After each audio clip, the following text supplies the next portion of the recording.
रमजान जनाब साढ़े मुंडे मसीतां जान, मसीतां भरियां जान, कमेटियां परेशान हो जान, कहा सा कुरान सुनना आया हो। मौलाना क्या कुरान सुनना है यार, तुसी यार 8 तरावियां पढ़ के मसीती सुनियां दियां नस पैंदे हो। इमाम साहब परेशान हो जाते हैं, सुन्नी पढ़ना है सर, ये वाबी पढ़ना है। शर्म होनी चाहिए। होवे इमाम आजम का मुकल्ले 8 तरावियां पढ़ के नस पढ़।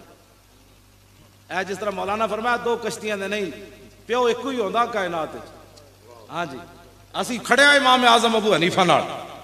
इमाम साहब फरमाया रसूलुल्लाह तरावियां 20 पढ़ियां, गल खत्म। फरमाया तुहानू किवें पता चलिया? फरमाया मैं सहाबा पिछे पढ़ियां। उन्हें कहा हुजूर 20 पढ़ियां। असी उस इमाम दे मनण वाले जिन्हें सहाबा पिछे नमाज़ां पढ़ियां। असी क्या जनाब तुसी रफ़ा यदैन क्यों नहीं कीता? फरमाया मैं सहाबा पिछे पढ़िया, उन्हें नहीं कीता। मैं उन्हें को पूछा तुसी क्यों नहीं कीता? उन्हें कहा रसूलुल्लाह नूं असीं नहीं वेख्या। इमाम बुखारी तो 6वें नंबर ते जाके शागिर्द इमाम आजम अबू हनीफा दे। ये तो असं मौजू ही कभी नहीं छेड़िया। हाँ नवे मौजू लगे साढ़े नाल बह के 5 मिनट कोई गल नहीं कर सकता। हाँ जी, असी कोई निकम्मे ना ना, मालिक कुत्ता रख दें तो बड़ा चुन के रख दें। हाँ जी, गल एंज करके हुजूर नाल 2 नंबरी नहीं करनी। जो वो कह रहा उन्होंने कहा वो कह रहा उसके साथ बात कर। मैं इमाम आजम के साथ खड़ा हूं।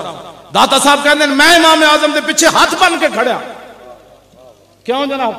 पीर मेर अली शाह फरमाया मैं लोहे महफूज तेज वेख के क्या इमाम आजम क्यों जी? आला हजरत बरेलवी कहते हैं मैं पीछे इमाम आजम के हाथ बन के खड़े। कोई गाले करने वाली तेन दो हदीसा तेन आंदियां नहीं, चूंकि वो ये था हदीस में मैंने पढ़ा